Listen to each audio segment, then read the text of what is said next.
మోత్కూరు శ్రీనివాస్ చాలా పెద్ద టాపిక్ చెప్పాడు. ఇప్పుడు అదంతా మాట్లాడే సమయం గానీ సందర్భం గానీ కాదు ఇది. మిత్రులారా, కామ్రేడ్స్, అరుణోదయ 50 వసంతాలు పూర్తి చేసుకున్నది. చీకటిని పారద్రోడడానికి అరుణోదయం,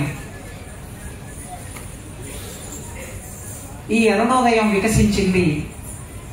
వికసించిన అరుణోదయం 50 ఏళ్ల ప్రయాణం అనేది ఇదేం చిన్న విషయం కాదు.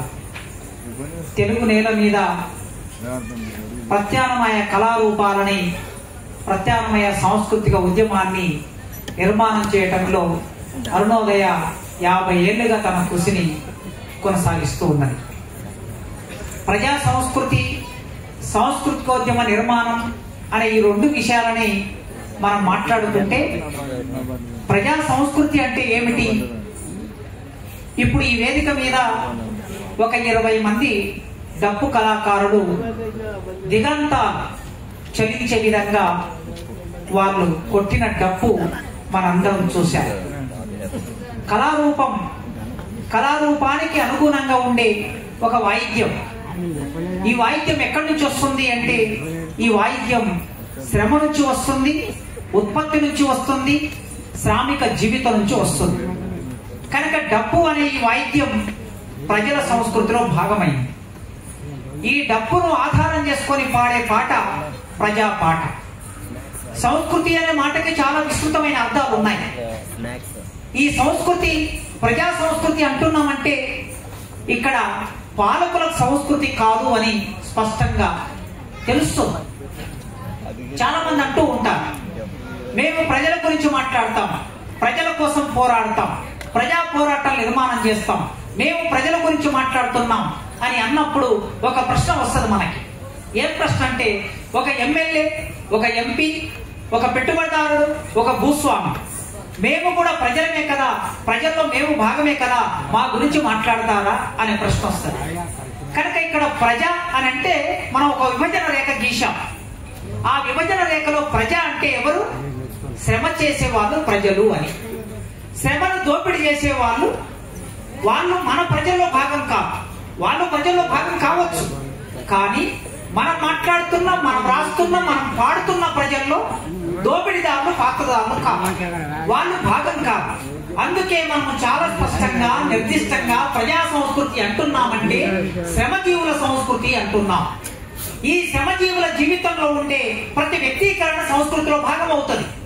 ఆడటం, పాడటం, కలుపు తీయటం, మోపు మోయటం, పాట పాడటం, మోపు కొట్టటం, ఇసురటం, శ్రమ చేయటం, మన ఆవేశాన్ని వ్యక్తం చేయటం, అన్యాయాన్ని వ్యతిరేకించటం, విప్లవంగా నిర్మాణం కావటం, విప్లవాన్ని చేయటం కూడా సంస్కృతిలో భాగమవుతుంది.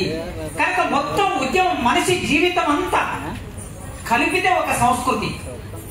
శ్రమజీవుల సంస్కృతి అంటున్నామంటే శ్రమ చేసే వాళ్ళ జీవితం అంతా కలిపి ఒక సంస్కృతి అంటున్నాం. ఈ శ్రమ చేసే వాళ్ళ జీవితంలో ఉండే సంస్కృతి, దీనికి ఒక ఉద్యమం, దానికి ఒక నిర్మాణం, ఒక సంఘం, ఒక భవిష్యత్తు. ఇట్లా మనం ఆలోచించినప్పుడు తెలుగు నేల మీద 1925లో కమ్యూనిస్టు పార్టీ ఏర్పడింది. 1930, 1940 వచ్చే నాటికి కమ్యూనిస్టు పార్టీ అంత ప్రధానమైన కార్యక్షేత్రం ఇంకా ప్రజల్లోకి వెళ్ళని రోజులని. అంటే ఏం కోరుకుంటుంది కమ్యూనిస్టు పార్టీ, ఏం ఆలోచిస్తుంది కమ్యూనిస్టు పార్టీ అనే విషయం ప్రజల్లోకి వెళ్ళాలంటే ఎట్లా వెళ్ళాలి అనుకున్నప్పుడు ఇక్కడే ఈ తెలంగాణ నేల మీద ఒక ప్రయోగం జరిగింది. భారతదేశంలో కమ్యూనిస్టు పార్టీ ఏర్పడింది, కానీ ప్రజా సాంస్కృతిక నిర్మాణం అనేది తెలంగాణ నేల మీద ప్రయోగం చేశారు. ఆ ప్రయోగం ఆంధ్ర మహాసభ నాయకత్వంలో జరిగింది. నైజాంకు వ్యతిరేకంగా జరుగుతున్న పోరాటం, భూస్వాములకు వ్యతిరేకంగా జరుగుతున్న పోరాటం, జమీందారులకి జాగీర్దారులకి వ్యతిరేకంగా జరుగుతున్న పోరాటం. ఈ పోరాటాన్ని ప్రజల వద్దకి తీసుకెళ్లి ప్రచారం చేయాలంటే ఏమవసరం వస్తుంది? ఒక ఉపన్యాసం, ఒక వ్యాసం, ఒక నవల, ఒక కథ, ఒక కవిత. ఇవి సామాన్య ప్రజల వద్దకి విప్లవాన్ని తీసుకెళ్లలేవు. ఇవి సామాన్య ప్రజలకి పోరాటాన్ని అర్థం చేయించలేవు, కమ్యూనిజాన్ని అర్థం చేయించలేవు అనే ఒక పరిమితి ఏర్పడింది. ఆ పరిమితి ఏర్పడినప్పుడు ఆనాడు 1940-43 కాలంలో దేశవ్యాప్తంగా అనేక చర్చలు వచ్చి ఇక్కడ తెలుగు నేల మీద ఆంధ్రప్రదేశ్ ప్రజా నాట్య మండలి అనే ఒక సంస్థని ఏర్పాటు చేసుకున్నారు.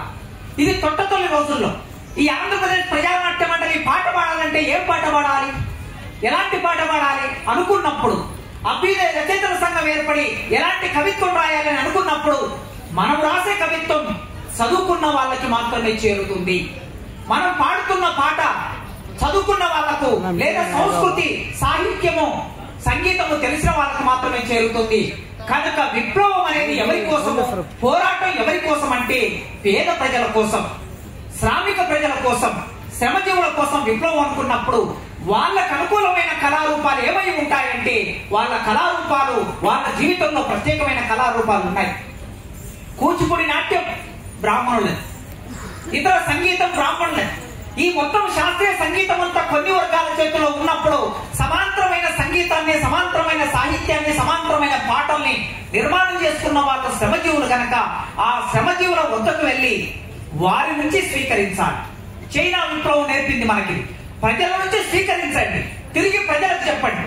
ఈ ప్రజల నుంచి స్వీకరించి ప్రజలకు చెప్పాలనే ఆలోచన వచ్చినప్పుడు అప్పుడు ఆంధ్రప్రదేశ్ ప్రజానాట్య మండలి పాట రాసే పద్ధతిని మొత్తం మార్చుకున్నది. అయినా ప్రజానాట్య మండలి శ్రమజీవుల పాటల్ని సంపూర్ణంగా గ్రహించలేకపోయింది, స్వీకరించలేకపోయింది. ఈ పరిమితి ప్రజానాట్య మండలి కూడా ఏర్పడింది. కృష్ణ పేరుతో కొండపల్లి సీతారామయ్య గారు ప్రజానాట్య మండలి చాలా విస్తృతమైన రిపోర్ట్ రాశాడు.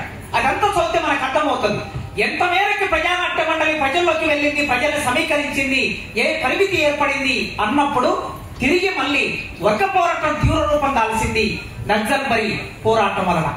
ఈ నక్సల్బరీ పోరాటం మొదలైనప్పుడు ఇప్పుడిక విప్లవకర ప్రజలు ఎవరు, విప్లవకర శ్రేణులు ఎవరు అనే నిర్ధారణ మొదలైంది.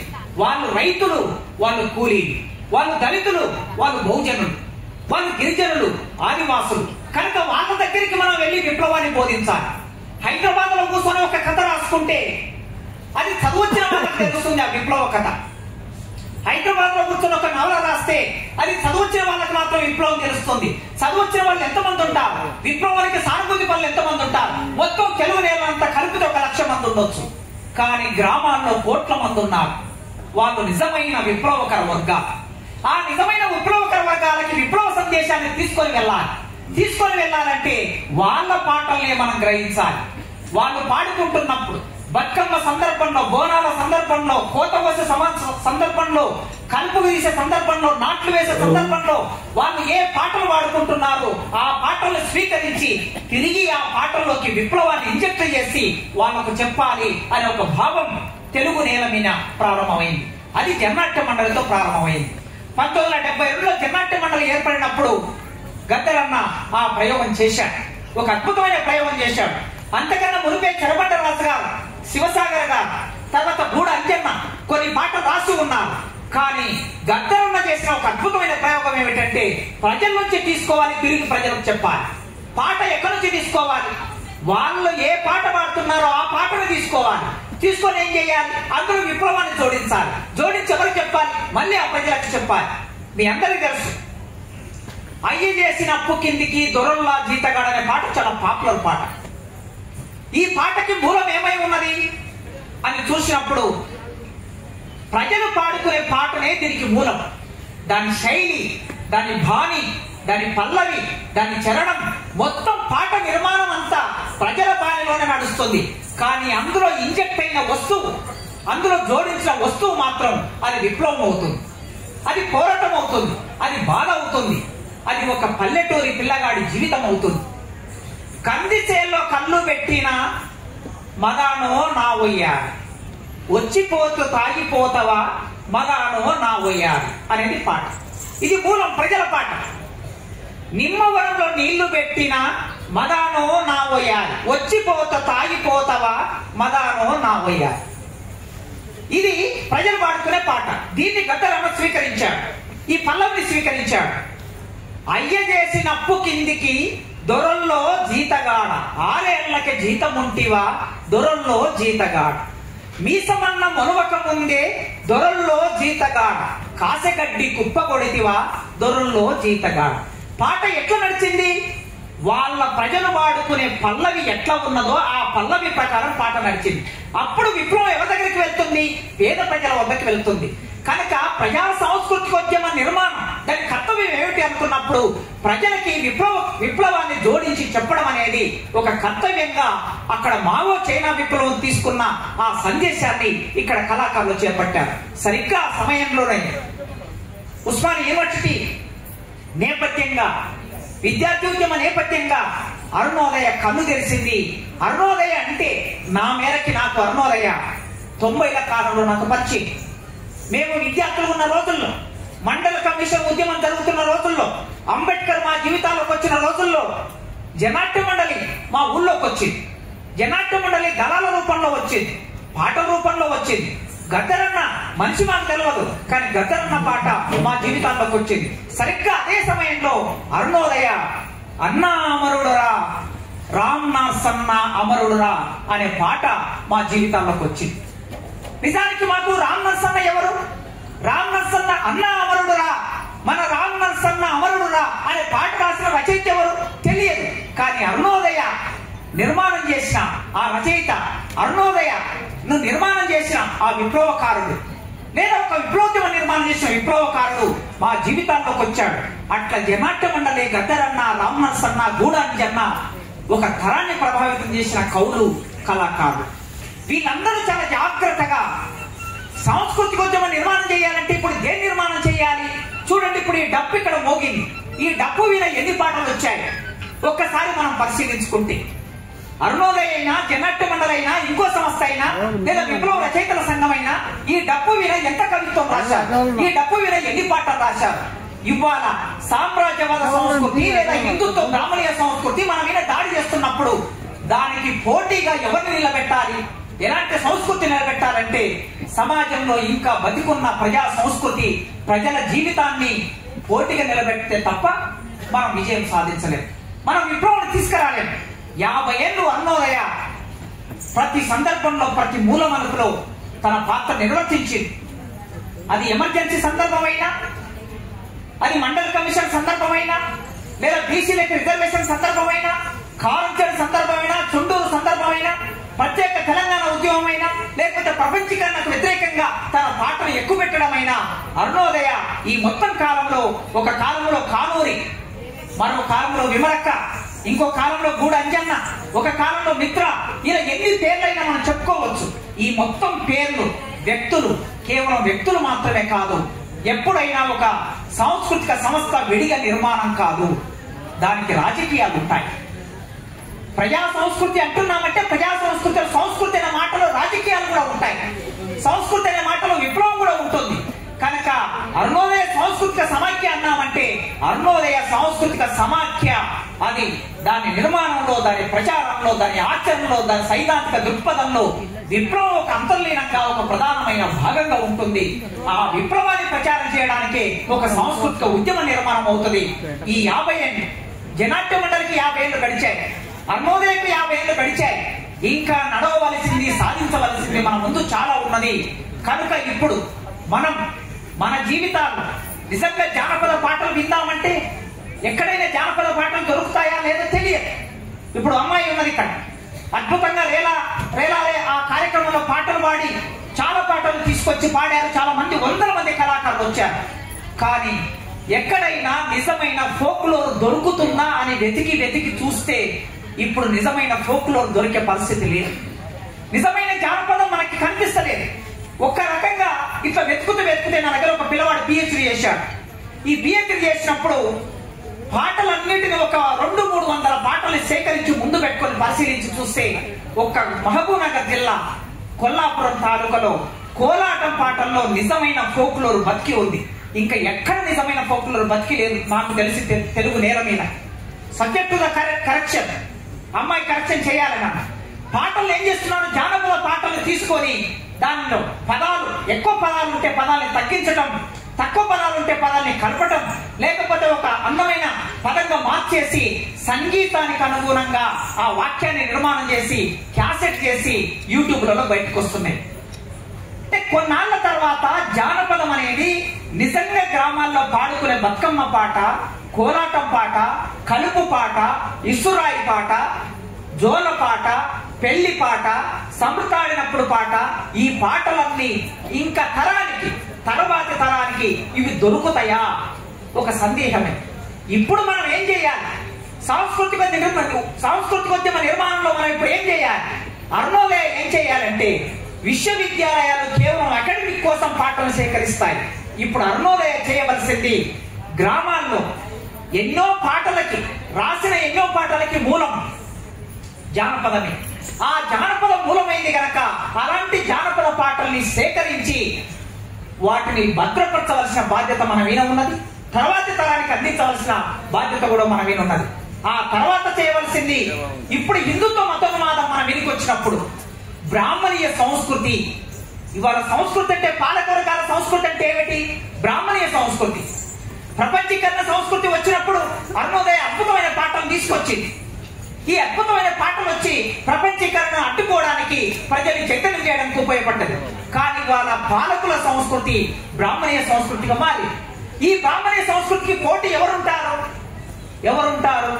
ఎల్లమ్మ, మల్లమ్మ, పోలేరమ్మ, మాంకాలమ్మ, ఈ దేవతల చుట్టూ కొన్ని పాటలు నిర్మాణమై ఉన్నాయి.